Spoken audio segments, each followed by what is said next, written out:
1.5 करोड़ रुपये लगा के सरपंच बना हूँ, 1.5 करोड़। रियल राइट को बता रहे ना, सरपंच को हटा देंगे। भाइयों 2024 में यह कॉल अपने पास है, किसको हटाना है किसको लगाना है। कभी भी हो मेरा नंबर नोट कर लियो कि फांसी तुड़वा दियो बीजेपी सरकार।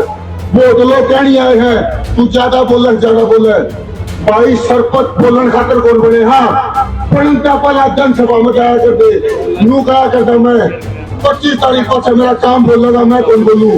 और आज मेरे को इस बीजेपी सरकार ने मजबूर कर दिया बोलने खातिर। भाइयों ई टेंडरिंग का पंच व सरपंच लगातार विरोध कर रहे हैं और दूसरे दिन की अगर बात की जाए कल यानी 13 जिलों के 33 बीडीपीओ कार्यालयों पर सरपंच पंचों ने जाकर तालाबंदी की और इसका विरोध किया।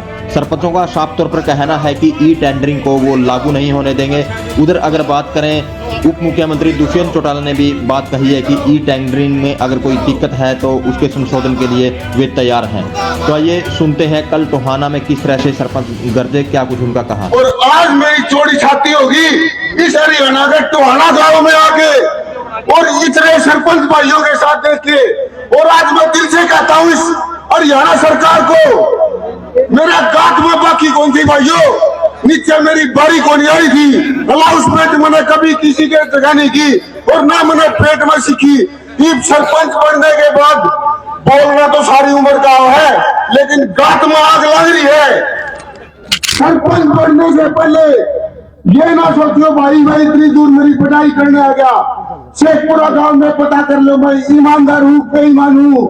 1.5 करोड़ रुपये लगा के सरपंच बना हूँ, 1.5 करोड़। और गांव के अंदर एक मंत्री को नहीं आया भाई। हमारी गांव के अंदर 3 गांव आते हैं, पंचायत के अंदर 3 गांव और एक जोड़ी पानी की निकासी के लिए जगह नहीं थी। पूरी हरियाणा सरकार के अंदर कोई नहीं आया जिसमें 40 लाख रुपए की जमीन मोल लेके गई। और भाई मैं माफी चाहता हूँ अगर मेरे मुंह से कोई भी कड़वा शब्द निकले तो सिर्फ 2 मिनट लूंगा आपकी, 2 मिनट। ये हमारी 1 और 2 ब्लॉक से 80 सरपंच है, 80 सरपंच, 80 के 80 सरपंच इस आपकी टोहाना धरती के ऊपर मौजूद हैं। और रही बात आगे की, आज तो भाई अब ट्रेलर था ट्रेलर। रियल राइट को बता रहे ना, सरपंच को हटा देंगे। भाइयों 2024 में यह कॉल अपने पास है, किसको हटाना है किसको लगाना है। ये बात ध्यान रख लियो। इस बीजेपी की चढ़ खोटेंगे चढ़, असल मर्द के बीच नहीं आकर जब बीजेपी दोबारा आ जाए तो। और मैं तो फिर कहूँ हुई बात वही, इस सब पिक्चर का मैं निकलना सीख रहे आज। अगर हमारे अंदर कोई ताकत है, अगर पूरा हरियाणा के अंदर ताकत नहीं है, एक सिर्फ सरसा बाबा बैठा, सरसा बाबा उसको छुट्टी दुआते हैं सरकार बदलने खातर। और आज पूरा हरियाणा के सरपंच यानी पूरी हरियाणा की ताकत इस ग्राउंड के ऊपर बैठे हैं और इस बीजेपी सरकार को वो ताकत नहीं दिखने लग रही।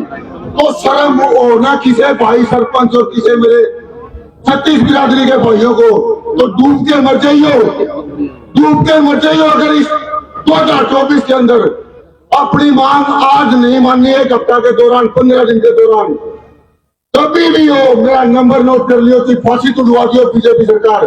वो तो लोग कहनी आए हैं तू ज्यादा बोले। भाई सरपंच बोलन खातर कौन बने। हाँ पढ़ता पहला जनसभा में जाया करते, नू कहा करता मैं 25 तारीख को से मेरा काम बोलेगा, मैं कौन बोलूं। और आज मेरे को इस बीजेपी सरकार ने मजबूर कर दिया बोलने खातिर। भाइयों मैं कौन बोल, मेरा काम कौन बोला, मैं बोलने लग रहा हूँ। और मेरे गांव के लोगों से मैं माफी चाहता हूँ मैं मेरे गांव के लोगों से, मेरी पंचायतों से, जो मेरे को इतना मान सम्मान देके मेरी टक्कर में 3 सरपंच खड़े थे, 3 लोगों को वोट मिला हो तो मेरे से कम थे भाइयों। और मेरे 80 ब्लॉक के अंदर सिसाई गांव है, उसमें 1028 वोटों से जीत के मेरा भाई आ रहा है। पटारा गांव है 582 वोटों से जीत के आ रहा है। 5 गांव हरियाणा के सबसे बड़े गांव 80 के अंदर लेके बैठे। यहाँ और किसी सरपंच भाई ने और किसी ने भी डर दो तो हाथी का सरपंच जाने बुला लियो, सबसे पहले चोरी छाती मारी होगी भाई। सरपंच इसका सीना लेके उतर रहे हैं। जय हिंद, जय हरियाणा, भारत एकता जिंदाबाद। मैं भी एक जनप्रतिनिधि हूँ और जनता ने हमें सेवा के लिए चुना है। मैं सभी चुने प्रतिनिधियों से अनुरोध करना चाहूंगा कि जो पारदर्शिता के लिए सरकार काम करना चाहती है उसमें आप सरकार का सहयोग करें और अपने अपने गांव के डेवलपमेंट में सरकार का साथ दें और ग्राम वासियों को अपने साथ जोड़कर गांव के विकास को आगे बढ़ाएं। जो आज एक गलत फहमी में जिसको कह सकता हूं कि कुछ लोग भ्रमित करके हमारे शुभचिंतक हमारे चुने प्रतिनिधियों में फैला रहे हैं। मैं अनुरोध करना चाहूंगा सभी से कि एक बार आप जो ये मैनुअल काम था इसको सिर्फ हम सॉफ्टवेयर में लेके जा रहे हैं, जिससे हमारे काम में गुणवत्ता भी आएगी और काम की अकाउंटेबिलिटी भी तय होगी।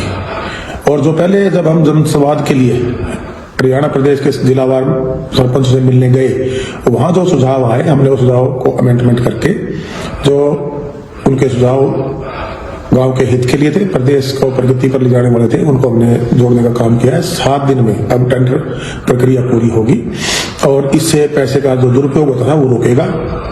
आम जनमानस टेंडरिंग प्रोसेस के माध्यम से ऑनलाइन इसको चेक कर सकता है और हम हर जगह पर बोर्ड लगाकर उसका डिटेल देने का काम करेंगे ताकि हर गांव वासी, क्योंकि ये पैसा हमारी हरियाणा प्रदेश की जनता का है जिसका हिसाब वो मांग सकते हैं और जन सेवकों की बढ़ती है, अधिकारियों की ड्यूटी बढ़ती है, हम उसको देने का काम करेंगे।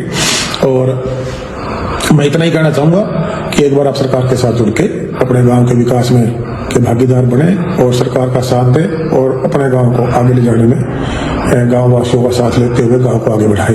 गांव का विकास गली नाले तक हमने नहीं रुकने देना है, हमने गांव के विकास को आगे लेके जाना है। जो मूलभूत सुविधाएं हैं, शिक्षा के क्षेत्र में हो, चिकित्सा के क्षेत्र में हो, हमारे युवाओं के लिए हमने जिम बनाकर देने हो, लाइब्रेरी देनी हो, पार्क देने हो और बहुत सी ऐसी जो डिमांड्स गांव की तरफ से आई है कि जो गांव को शहरीकरण की तरफ ले जाएंगी, उनमें हम सबका योगदान जो प्रतिनिधि है उनका सबका बढ़ता है। एक बार मैं पुनः सबसे ये अपील भी करना चाहूंगा और खासतौर से हरियाणा प्रदेश वासियों से अपील करना चाहूंगा कि आप भी एक बार अपने गांव की जो डेवलपमेंट होती है उसमें अपनी जिम्मेवारी एक आम नागरिक के नाते निभाना शुरू करें। और प्रतिनिधियों से मेरा अनुरोध है, भाई काम पे लगो, आगे बढ़ाओ, प्रदेश प्रगति में जाएगा, हमारा गांव आगे बढ़ेगा तभी हमारा प्रदेश आगे बढ़ पाएगा। और जो हमारी सबकी ड्यूटी बनती है कि लोकतंत्र का सच्चा सार सत्ता का विकेंद्रीकरण है। धन्यवाद।